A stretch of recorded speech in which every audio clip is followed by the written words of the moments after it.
So यो WhatsApp guys welcome back फेरि पनि नयाँ भिडियोमा युट्युब च्यानलमा हजुरहरूलाई आजको नयाँ भिडियो नयाँ सामानको अनबक्सिङ गर्नको लागि मैले देखाइरहेको छु।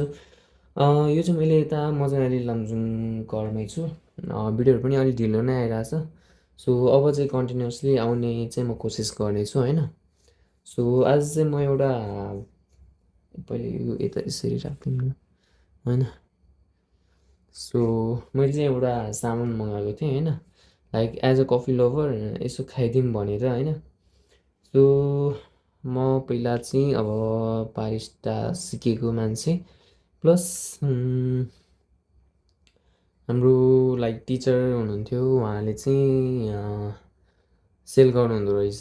सो अहिले भर्खर मैले चाहिँ थाहा पाएर चाहिँ मैले चाहिँ यो सामान मगाएको छु होइन। यसको एन्ट्री गरिदिउँ न त पहिला होइन, सर्ट लाएर यसरी। सो ब्यागहरू चाहिँ मैले खोलेर हेरिसकेको छु, प्याकिङहरू चाहिँ एकदम राम्रो नै गर्नुहुन्छ होइन।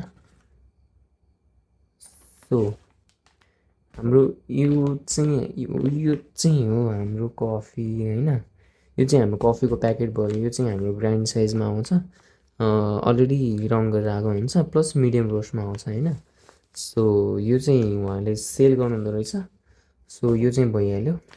प्लस यसको चाहिँ क्वान्टिटी पनि कस्तो चाहिँ कोर्स भएर आउँछ भने म देखाइदिइहाल्छु यहाँ होइन। सो एकचोटि लाइट चाहिँ जला, यो चट्ट लगाएर यस्तो टाइपको चाहिँ आउँछ होइन। उहाँले एकदम अरूमा एकदम यसको स्मेल पनि राम्रो आइरहेको छ क्या। सो होइन, अरूमाहरू एकदम स्मेलहरू एकदम राम्रो आइरहेछ। टोटल चाहिँ हाम्रो सरले चाहिँ 1500मा दिनुभएको रहेछ टोटल सामान चाहिँ होइन। अनि यो चाहिँ हाम्रो सरको ब्रान्ड रहेछ, यो चाहिँ मिसारा कफी भन्ने होइन। सो उहाँले चाहिँ यो कम्बिनेसनलाई चाहिँ 1500 प्लस डेलिभरी चार्ज चाहिँ गर्नुभएको रहेछ। सो हजुरहरूलाई प्राइसिङ कस्तो लाग्छ होइन, एकचोटि चाहिँ ट्राई गर्न चाहनुहुन्छ भने पनि कन्ट्याक्ट चाहिँ गर्नु होला। नम्बरहरू यदि हजुरलाई इन्ट्रेस्टेड हुनुहुन्छ भने हजुरले कन्ट्याक्ट गर्नु होला। हामी फुल रिभ्यू चाहिँ गर्दैनौँ होइन। सो यो चाहिँ भयो फ्रेन्च प्रेस। फ्रेन्च प्रेसको बारेमा चाहिँ अलिकति भनिदिन्छु मैले चाहिँ। फ्रेन्च प्रेस भनेको चाहिँ सिम्पल्ली हाम्रो फिल्टर गर्ने एउटा मसिन हो होइन। यहाँ चाहिँ हामीले एड कोर्स कफी, मेनली हाम्रो चाहिँ यो कोर्समै कफीमै युज हुने हो, तर हामीले सबै चाहिँ बनाउन मिल्छ। यसमा चाहिँ हाम्रो थिकन बोरोसिलिकेट ग्लास जुन कि अलि लाइक टुट्ने फुट्ने अलिकति कम जस्तो हुन्छ होइन। यसले चाहिँ 50 डिग्रीबाट 150 डिग्री सेल्सियससम्म धान्छ, with stands with extreme temperature and changes. यसले चाहिँ टेम्परेचरहरू एकदम मेन्टेन गरेर बस्छ भन्दैछ। अनि स्टेनलेस स्टिल्स पनि छ यो चाहिँ यो भयो होइन। सो अर्को छ filtration system for the food contact. यो चाहिँ हाम्रो फिल्टर भयो होइन। एभ्री कफी छ फिल्टर होइन, यो चाहिँ फिल्टर हो एक टाइपको। Anti correction and anti rust, योबाट चाहिँ रस्टहरू केही पनि नहुने त्यस्तो टाइपको चाहिँ भन्दैछ। हेल्दी सेफ्टी एन्ड क्लिन, यो चाहिँ बक्समा चाहिँ यति नै छ। अर्को पनि छ यता, बट यो सेम त्यही युज नै हो। चाहिँ हाम्रो 350 एमएलको छ होइन। सो यसमा चाहिँ यदि हजुरहरू बारिस्टा भएर हेर्दै हुनुहुन्छ भने अभियसली हजुरहरूलाई थाहा नै होला होइन यो यसको काम चाहिँ के हो होइन। सो हामी चाहिँ धेरै कुराहरूबाट चाहिँ कफी खानु मिल्न र कफी बनाउनु मिल्छ होइन। सो यो चाहिँ एउटा कफी बनाउने एउटा लाइक तरिका हो। यसबाट चाहिँ हामीले सिम्पल होइन मिल्क फ्रुटहरू पनि गर्नु मिल्छ। लाइक हामीले चाहिँ यसमा हल्का मिल्क वार्म गरेर चाहिँ यहाँसम्म हालेर होइन, लाइक यसको 350 एमएल छ। लाइक फ्रोथ गरेपछि त्यही 50-60 एमएल चाहिँ बढेर आउँछ। सो 180 या 250 एमएलसम्म चाहिँ हामीले यसमा दुध वार्म गरेर हालेर, सो यसलाई चाहिँ कसरी चलाउनुपर्छ भने टक्क लगाएर यस्तो गरेर हामीले यसलाई चाहिँ यसरी प्रेस गरेर यसरी गऱ्यो भने हामी 3-4चोटि गऱ्यौँ भने चाहिँ एकदम फोम बन्छ होइन। सो यसको जुन हामीले प्रकारहरू बनाउने छ त्यो चाहिँ म चाहिँ देखाइदिन्छु होइन। सो यति नै आउँछ होइन। यदि हजुर if you are interested then you can contact होइन। यो चाहिँ लाइक 500 ग्राम समथिङको आउँछ, 500 ग्राम कफी। यो त गुड क्वालिटी भनेर भन्नुहुन्छ। सो अरूमाहरू पनि एकदम राम्रो नै आइरहेछ, सामान पनि एकदम ठिकठाक छ होइन। अब चाहिँ यसको सामानहरू चाहिँ यसबाट चाहिँ हामीले कसरी युज गर्ने के बनाउन सकिन्छ त्यो चाहिँ अब एकछिनमा चाहिँ बनाएर हेरौँ है त ल गाइस। सो मैले चाहिँ यहाँ हालिसकेको छु होइन।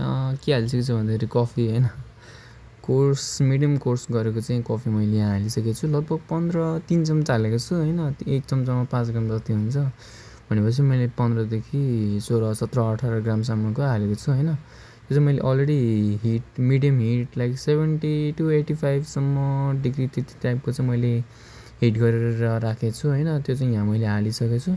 सुरुमा चाहिँ हामीले यहाँ हल्का अलिकति हालेर चाहिँ यसलाई हल्का फर्मेन्टेसनको लागि छोडिदिनुपर्छ, किनभने कफी र यो वाटरको एकदम उस भएपछि त्यहाँभित्रको बबल्सहरू निस्किन्छ। त्यो बबल्सहरू निस्केपछि कफी चाहिँ एकदम दामी हुन्छ होइन। त्यो चाहिँ एकछिनपछि छोडेर ल म मिल्छु है त। सो यो छोडेको चाहिँ 5 मिनट 3 to 4 मिनट्स भइसकेको छ होइन। अब यसमा चाहिँ अलिकति अब आफूलाई होइन, हामीले चाहिँ अब लाइक अफिसियली चाहिँ 1:15 भनेपछि लाइक 15 इन्टु जति हामीले ग्राम कफी हालेको थियो त्यति इन्टु 15 गरेर चाहिँ हाल्छौँ। तर यति घरमा क्याजुअली खानको लागि चाहिँ यदि स्ट्रङ चाहिन्छ भने हामीले चाहिँ जति खाइन्छ होइन त्यति नै राख्दा पनि हुन्छ। लाइक मिनिमम कफीको डो चाहिँ हामीले चाहिँ मिनिमम 15देखि 18 चाहिँ पुऱ्याउनु नै पर्ने हुन्छ। त्यतिमा चाहिँ हाम्रो यो 350 ml को छ भने यो लगभग मैले चाहिँ 150 ml सम्म चाहिँ भयो होइन। यो 120देखि 140सम्मको ml-मा भएको छ। सो त्यति नै छ होइन। अनि हल्का स्ट्रङ नै कफी खानुहुन्छ भने चाहिँ त्यति एकदम ठिक्क छ होइन। मैले अर्को कपमा पनि हालिदिन्छु। ल मैले चाहिँ रेडी गरेँ। ल यो चाहिँ यसरी हाल्छौँ होइन। अब यसलाई एकछिन छोडिदिउँ होइन, किनभने यो भर्खर पानी हालेछ होइन, मिलेर एकछिन भिज्छ फेरि होइन। भिजेपछि एकदम राम्रो मतलब फ्लेभर अरोमाहरू आउँछ। एकदम दामी क्रेममा पनि बसेको छ त्यहाँ माथि होइन। लेयर हेर्न सक्नुहुन्छ, त्यो कफीको लेयर भन्छ त्यसलाई। त्यो चाहिँ हल्का अमिलो टाइपको हुन्छ होइन। अनि बिचको भाग चाहिँ हाम्रो कस्तो हुन्छ भने अलिक स्विटनेस हुन्छ, लास्टको भाग चाहिँ अलिक तितो हुन्छ क्या। कफी हेर्दाखेरि चाहिँ हामीले यस्तो छ, तर त्यसमा चाहिँ डिफ्रेन्ट टाइपको चाहिँ लेयरिङहरू अनि टेस्टहरू डिफ्रेन्ट हुन्छ कि। अनि त्यही हो होइन। ल अब यसलाई चाहिँ प्रेस गरेर निकालौँ है त। सो भनेपछि मैले पानी पनि हालेर अलिकति पानी हालेर 1 मिनट जति चाहिँ छोडिसकेको छु। अब चाहिँ यसलाई यसरी प्रेस गर्नुपर्छ होइन। यसरी बिस्तारै प्रेस गर्दै गएपछि त्यो फर्मेन्टेसन भएर त्यहाँभित्रको हाम्रो कफीको सबै बबल्सहरू निस्किसकेको हुन्छ। त्यति बेला चाहिँ एकदम राम्रो फ्लेभर आउँछ। सो यसलाई चाहिँ अब यत्तिकै राखेर त्यो हामीले स्ट्यान्ड गर्ने बित्तिकै हामीले प्रेस गर्ने बित्तिकै होइन त्यो चाहिँ जाली चाहिँ निकाल्नु हुँदैन। अनि बस यसरी हामीले बिस्तारै हाम्रो सर्भिङ कपमा हाल्नुपर्छ। यो चाहिँ देखिएन मेरो यो रेगुलर आफ्नो पर्सनल कप हो। अनि यसमा चाहिँ लाइक देखिएन, तर कफीहरू कपहरू चाहिँ जुनमा हाल्दै नि भयो। म हजुरहरूलाई देखाउनलाई चाहिँ यता सिसाको ग्लासमा चाहिँ सार्छु है त ल। सो मेरो यो सिसाको कपमा यो यसमा हालिहाल्छु होइन। सो हजुरहरूले देख्न पनि सक्नुहुन्छ मैले चाहिँ एकदम सफाले गरेर लिएको छु, देख्न सक्नुहुन्छ कति दामी एकदम कलरफुल होइन। एकदम मिठो बास्ना आइरहेछ क्या। ल एकजनाको लागि मर्निङमा यति कफी भनेको एकदम मजा हुन्छ कि। ल आजको लागि यति नै होइन। भिडियो पनि अलिकति लामो भयो ल। ल आजको लागि यति नै। Thank you for watching guys है त।